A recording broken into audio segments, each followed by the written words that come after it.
think when you see me with my movie with Baron, I think people are gonna be very surprised also sa kung ano papakita ko dun sa movie namin ni Baron. I think in hindsight, you're gonna think it's gonna be like, okay, dalawang kontrabida, it's gonna be this thing. Pero magugulat sila doon.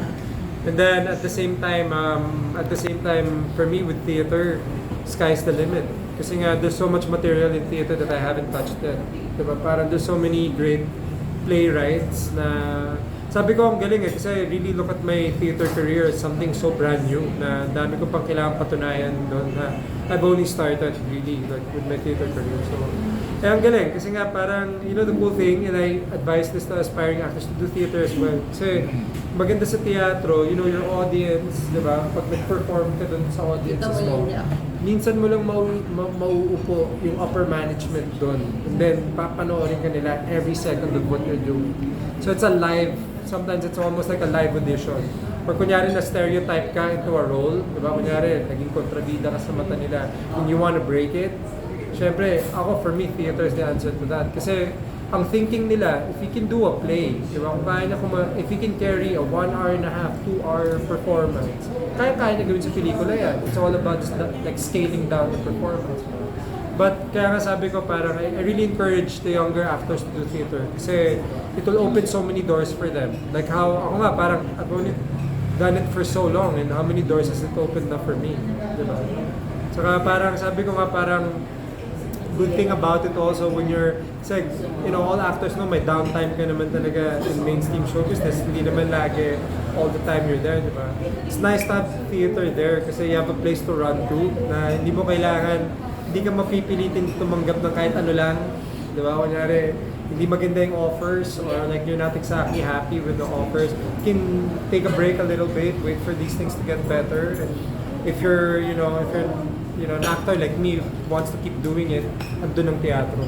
And siguro hindi ka rin i-offer na hindi maganda kung alam nila. Yeah, ako naman it's siyempre ako any offer I appreciate. Lalo na kung galing kay ABS or sabi ko in this day and age, sometimes you'll get an offer from GMA, yung mga co-collaboration.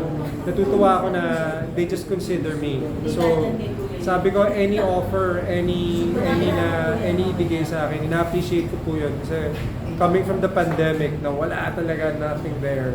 Anything is, Jane, sino pa ang mga gusto mong makatrabaho? Parang ang dami mo nang naka-work eh. Wow. With siguro with women and diba, kunyari babae. I think one woman that I really sayang munti ka na eh. We almost got to work recently si Bea Alonzo. Of course, she's a person na matagal na namin pinag-uusapan na we've always wanted to work with each other.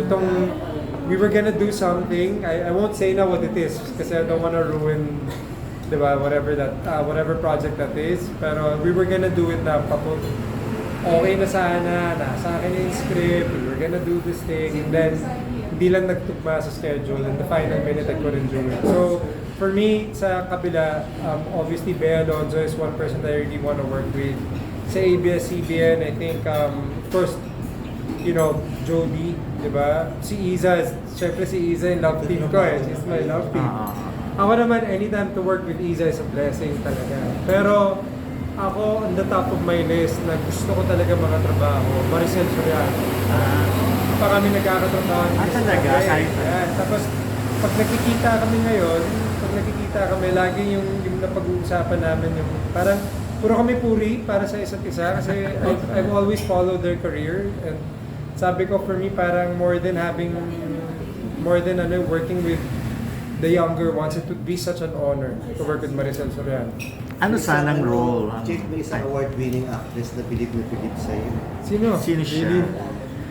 Na kinumpare ka sa isang nanalo na best actor. Wow. Mas magaling ka. Blind item, sabihin mo na sino nga siya. Blind item. Sino to?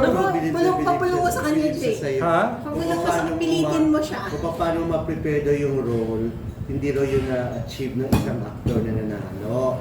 Ikaw kinumpare mo. Talaga? Close sa'yo award-winning actress. Sino na yung actor? Mamaya. Sasabihin mo sa... Bulong mo na, papulong mo na Sino sa nga yan? Yung award-winning. Kayo ni Dennis Trillo. Of course, yeah, of GMA course. pa, no? Ano rin si Dencho, best friend ko si Dencho. Oo, Sa kasi- GMA noon, alam nyo, kunin ko na rin yung oportunidad kasi minsan lang naman din masabi to. But when I was a struggling 13 actor, minutes. si Dencho tumutulong sa akin noon. Ba't may Talaga. tripod ka? Kasi Gusto ko lang so many malaman. times nakitulog ako sa condo niya, so many times ganun. na kasi syempre when you're younger actor, wala ka naman stylist, wala kang, you know, so nagpapahiraman kami ng damit. So for me, Dennis, to me, kahit hindi kami mag-uusap ng 10 years, pag nakita kami dito ngayon, mag-best friends pa rin kami talaga. Yeah, so Dennis is one of my favorite actors also. Sana, actually, top of my list na sana makatrabaho ko. Kasi, syempre, last time ko nakatrabaho si Dennis, parang My Neighbor's Wife movie namin ni Lovie, ni Carla Villana. So, ang sarap makatrabaho ulit ng isang artista after a long time has passed. Eh. Parang after 5 years or 8 years. Kasi marami ka nang natutunan. Basically, nagbago na rin yung actor. And then, alam mo yun, ang sarap mag-collaborate. I would love that, to work with them. Ano, sa young generation ng mga artista. Siguro for the young ones, the one that really ano, yung napapansin ko si Elijah. Si Elijah. Si Elijah definitely is one of the actors I'd like to work with, Bagets. And siguro sino pa ba si mga Bagets? Si Elijah eh. Actually si Elijah talaga yung medyo like, I'm a big fan ng movies nila ni June Lana. Like yung mga movies na ginagawa nila. Yung mga batang Ano ako eh, actually, to be honest, like, ang sarap, I'd be more than happy to work with, you know, the top leading ladies. And actually, itong What Lies Beneath, pag nirelease na nila yung cast na ito, I can say naman off the record the cast. Once they release the cast of this thing, it's really like younger, it's a younger cast talaga. So kaya for me, in my mind, in a perfect world, after this project, after working with younger actors and actresses, I want to work with a senior. Parang I want to work with Maricel Soriano, I want to work with, di ba, Ma'am Charo. That would be amazing. Kasi, ang galing din eh, kasi sabi ko nga, like, with content today, or at least with like, with the material that's being released sa TV, sa movies, or even sa theater, nagmamature na rin yung material eh. Parang, di ba, parang there's so many things, lalo na with streaming platforms, it really caters to whatever you want. So, pwede kang, you know, there's a reality na you can see a movie with me, Ma'am Charo, and Miss Maricel. Alam mo yun, diba, dati kasi ang hirap eh, how do you think of that? Kailangan lagi love story, or kailangan lagi rom-com, diba? Now kasi parang with the streaming platforms, mas ano sila, they're not afraid to take risks in terms of like, making a material, or you know, producing something. So, sabi ko yun exciting with this 3-year contract with ABS-CBN. Kasi, syempre, you know, not for anything, but the last time I had my renewal, that was really a leap of faith. Kasi, syempre, you're signing this contract and it's coming at a time na medyo, syempre kaka-shutdown na ng ABS. To stay in ABS was really a choice. It was really like parang, di ba, to sign this contract, basically you're gonna get paid less, diba? Parang, or you're gonna make the sacrifice with the network. And ako, when I signed that before this last contract, I was happily gonna sign that kasi nga, So, for me, talaga naisip na there were offers talaga. There were offers, even like, yeah, there were like legitimate offers, and then even just kailan lang. But ang galing nga kasi parang we live in a reality where nagko-co-produce na yung two networks eh. So, di ba parang if they really wanna get you, kung gusto ko talaga nila kunin, they'll find a way. Di ba? But for me, parang like I said, I have to kumbaga lalo na when they offered this fresh new contract, this talaga was more like, wow, this felt right na. The last contract kasi we signed was more like, really like I'm doing this for ABS dahil mahal ko talaga ang ABS. in-expect mo to na renewal lang? You know, to be honest, you can't be, ang hirap mag-expect eh, in this day and age, you know, it's hard to expect. But let's just say na when they gave me this contract and then I got what I negotiated for, I was really, really grateful.